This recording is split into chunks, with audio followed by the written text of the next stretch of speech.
Third place, Hitchhiker, Baton Rouge.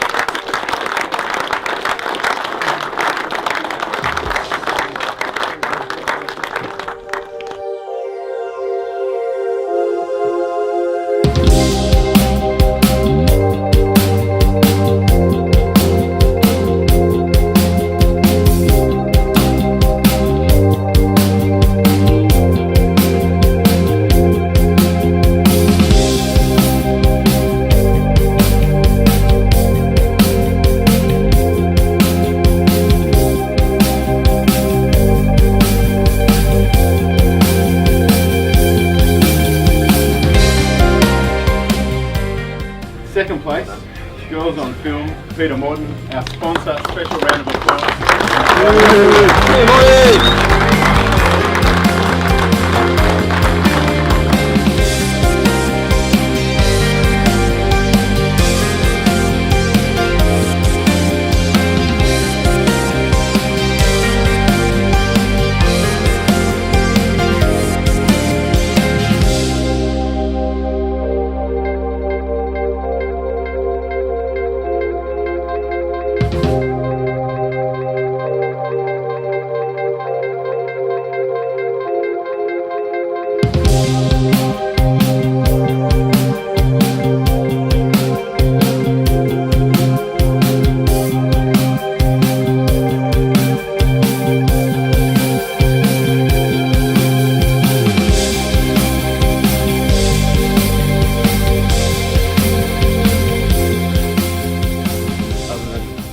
First and everything else pretty much a second. Well done. The RAN crew, Nicholas Enstrom, well done.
It's good to be racing in Sardinia. It's a beautiful venue here in Limassol. Getting back on a GC32 tour with a bit of a crew rotation from the team that won in Palma. We've got a bigger squad with this America's Cup. We've got 11 crew now as opposed to 6 in the old class in Bermuda last year, and so that's enabled us to bring in some more talent from some other teams. This week we're sailing with Joey Newton and Luke Parkinson that I haven't sailed with in these types of boats before, so that's really gives us an opportunity to bring new sailors in, and this kind of racing is pretty intense, and so that's good to keep everyone on their toes and keep developing those relationships. It's a really good circuit, the GC32 Racing Tour, and the quality of racing is good, but they get a lot of races in as well. So in terms for us, starting practice, crew work, manoeuvring, boat handling. Well, it's been a really busy period for the whole team and really productive. You've been out testing in T5, which is our 28-foot test boat, and that's been really invaluable in terms of the design element, understanding how this boat will operate, what are the key areas of design focus, and for us as sailors as well to just get out on the water and see how the boat performs. And then alongside that, all of our sailors have been out racing on professional circuits, but really the GC32 Tour is the thing we've been focused on mostly because of the foiling element and just the high impact racing, which is really good for us.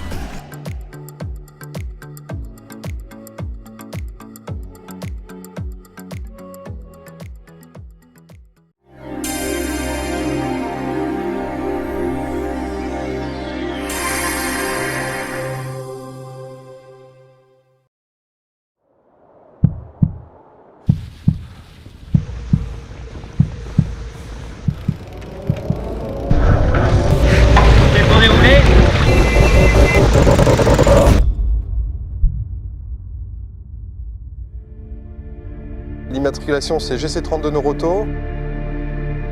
Bateau de 32 pieds. Volant. Nouvelle technologie, très rapide.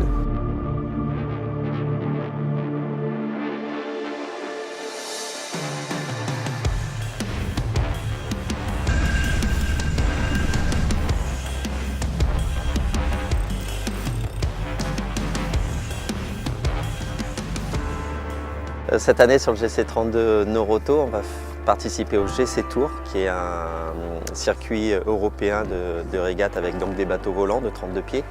5 régates en Europe.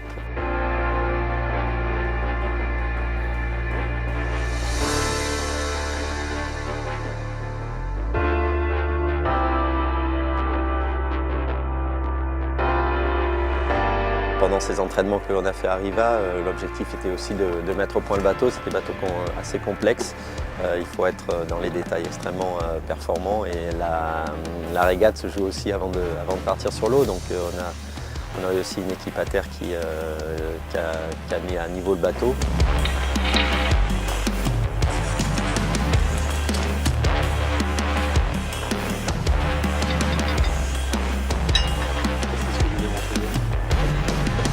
Donc c'est un sport mécanique avant tout et très sportif pour nos navigants. Et nos navigants ne ménagent pas le matériel et ça peut arriver qu'il y ait quelques pièces qui cassent. Et dans tous les cas, nous, il faut qu'on soit toujours prêt pour réparer ce problème, que ce soit sur les winches, sur le système de safran, sur le système de foil et sur le mât, qui sont les 4 parties qui sont un peu sensibles sur ce bateau. Et on a vraiment beaucoup de travail avant les régates et après les régates pour que le bateau soit toujours à 100%.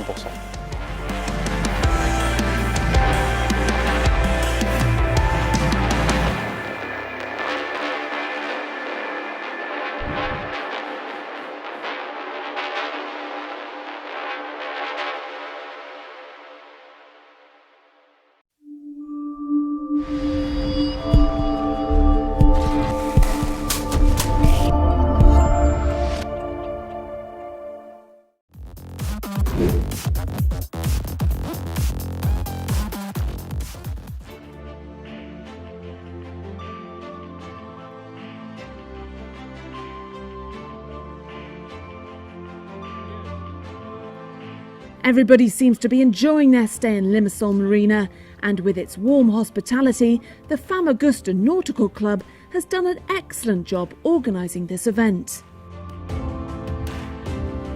We are very happy and very proud to host for the 3rd year the Ioannidea Regatta at Limassol Marina. We are excited that this year Ioannidea is part of ORC and we have boats from all over Europe taking part in this race. The city also has a huge number of beautiful sights, including a medieval castle. Visitors can enjoy these attractions as well as the stunning scenery in the area. We love Cyprus. Cyprus is really one of the most important destinations for Israeli sailing community. You have to realize that when we are leaving Israel sailing to the world, Cyprus is the first destination.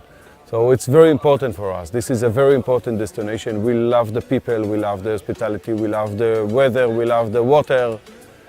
Cyprus is great.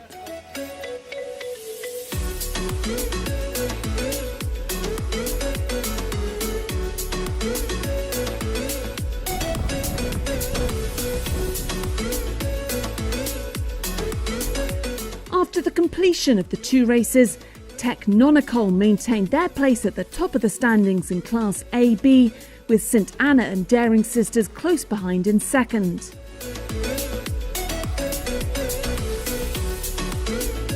Katerina II also managed to stay on the top of the leaderboard in Class C for one more day, with Julia and Tamum Marine Shop fighting hard for 2nd place.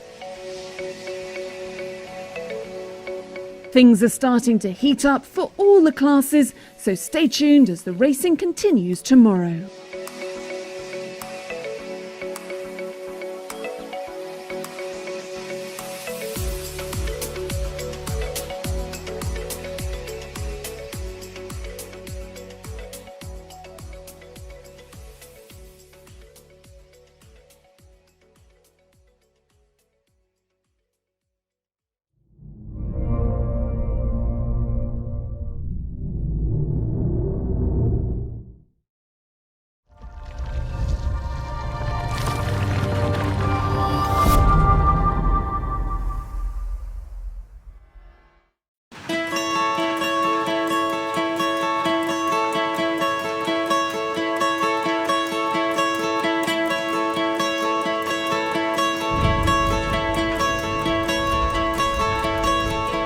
We love it when it's windy. The Rolex Big Bet Boat Series, it's routinely breezy, and that's what we count on when we come here.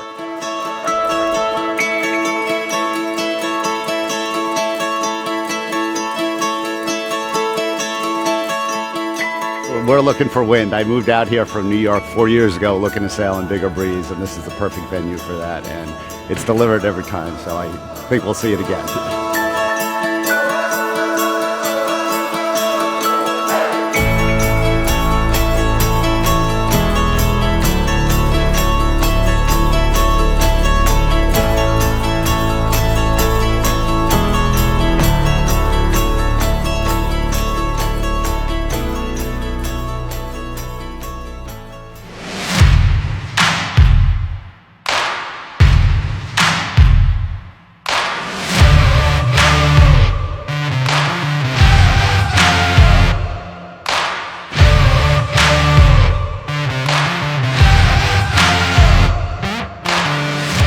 Yeah, it's great to be sailing in San Francisco again. You know, the Big Boat Series is one of the iconic events. You know, sailing under the Golden Gate Bridge in front of St. Francis Yacht Club. It's a pretty special thing. You know, certainly different sailing than I've been doing the last 18 months, but just as fun and just as rewarding, and I get to sleep in my bed every night, so that's pretty good too.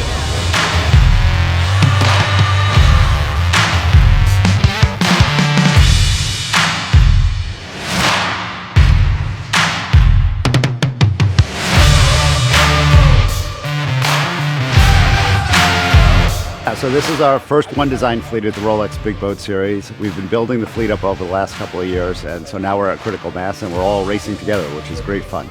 This regatta is very different from any other regatta, both the whole format of it, the race courses you race. You know, we typically do windward leewards twice around. This one, they're twice as long and there's a big rock in the middle of the course. So you try not to hit the big rock in the middle of the course because that goes slowly.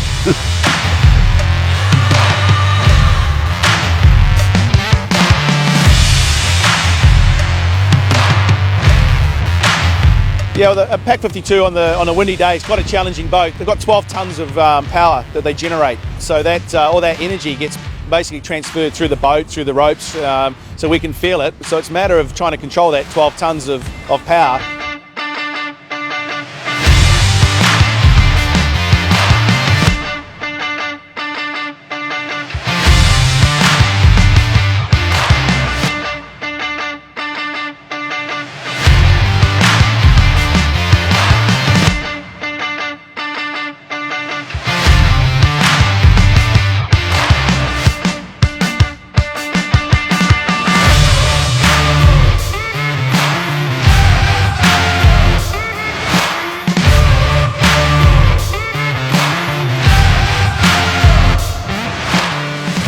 Things do get a little out of control at times, so it's a question of keeping the boat under the sails. And when they don't, we hang on for our dear lives.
The first race it didn't go so well, but you know, I was eager to move on and to learn from my mistakes, and I did much better in the second race, and you know, I'm hoping to keep building on that and to keep moving forward.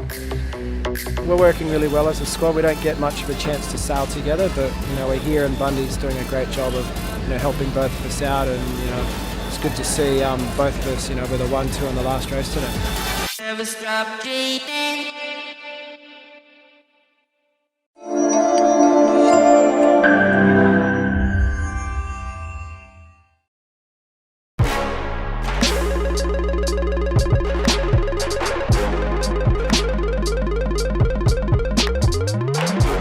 The symbolic start of Antigua Sailing Week is the Round Antigua race. This year 44 yachts entered and the modified Volvo 70 Warrior arrived home first, taking the elapsed time monohull record from second place Sardinia with a time of 3 hours 55 minutes. Racing in Antigua began on Sunday with both the wind and the action ramping up through Tuesday.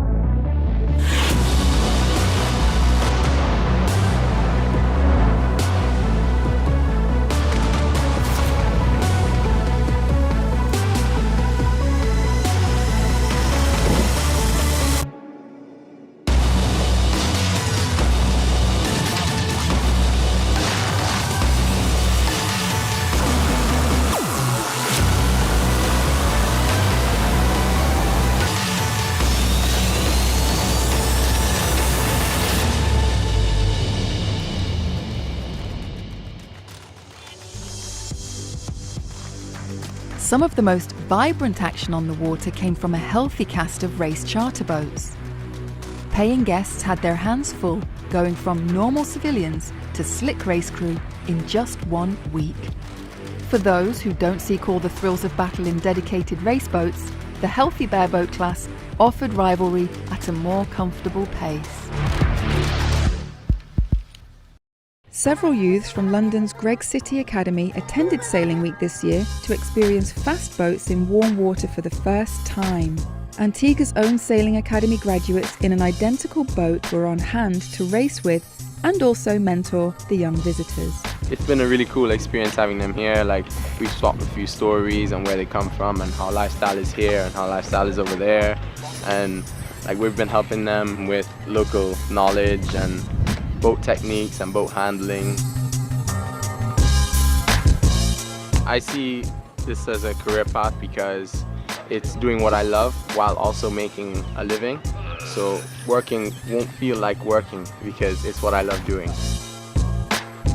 So what is Y2K? The long tradition of involving young sailors was made official this year with the launch of Youth to Keelboat, an initiative which saw young sailors placed on racing yachts throughout the fleet. This long week of racing is punctuated with pure fun. The voice of reggae legend Taras Riley soothed battered bodies at Reggae in the Park. Then everyone spilled onto Pigeon Beach for some lay day shenanigans. Here we are at Pigeon Beach for Wadadley Beer Lay Day with hundreds of sailors and locals. Let the games begin.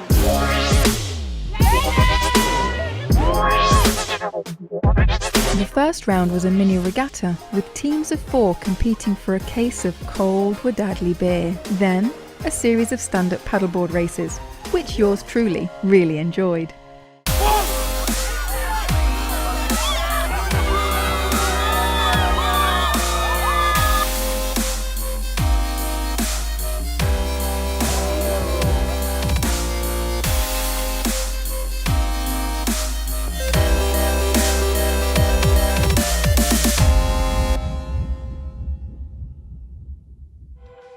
Back to racing now. On Thursday and Friday, everyone is pushing themselves and their boats to get results. On the morning of the last day, winners in each class are mostly decided, and 3 boats in different classes also have a mathematical chance at the overall win, earning themselves a permanent place on the Lord Nelson's Trophy. The fight was long and difficult, and all the class winners really earned their silverware. Sardinia took the overall victory and notched herself another spot on the Lord Nelson's Trophy.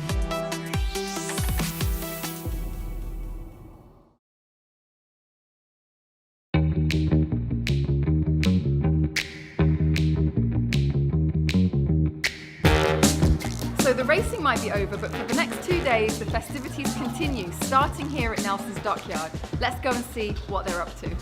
Come on, girls.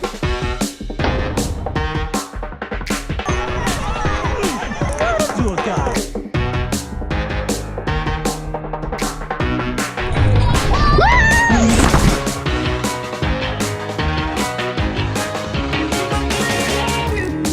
And the sun sets on another Antigua Sailing Week here at Dickinson Bay. What are you doing this time next year?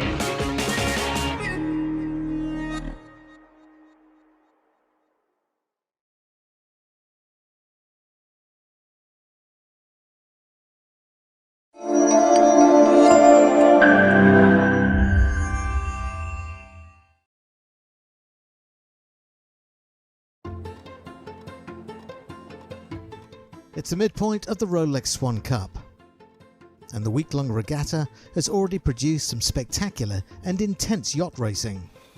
All 6 classes have been contesting their respective divisions, including the classic Sparkman and Stevens designed yachts, reflecting Nautor Swan's rich heritage in the sport. Big trim. And within the class, a unique gathering of stylish and elegant Swan 65s, 10 in total, 6 ketches and 4 sloops. A memorable first for the Rolex Swan Cup.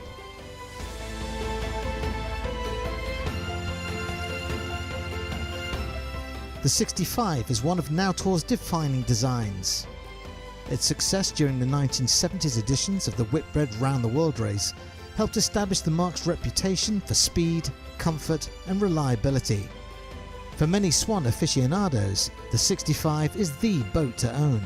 I actually saw one of these boats in 1973, and I thought if I ever could afford it, that would be the boat I would have. And I think that what appealed to me then was just this incredibly elegant line. It's a very, very beautiful boat. And what I learned more and more about with these boats is they're just lovely to live on, very, very comfortable cruising boats, but also they sail fast. And they turn heads, which, you know, again, I think is lovely when people notice a beautiful boat and appreciate it. The 65s and other classic Sparkman and Stevens yachts will continue to sail alongside the performance classes for the remainder of this week, reflecting the broad spectrum of Swan yachts taking part here at the Rolex Swan Cup.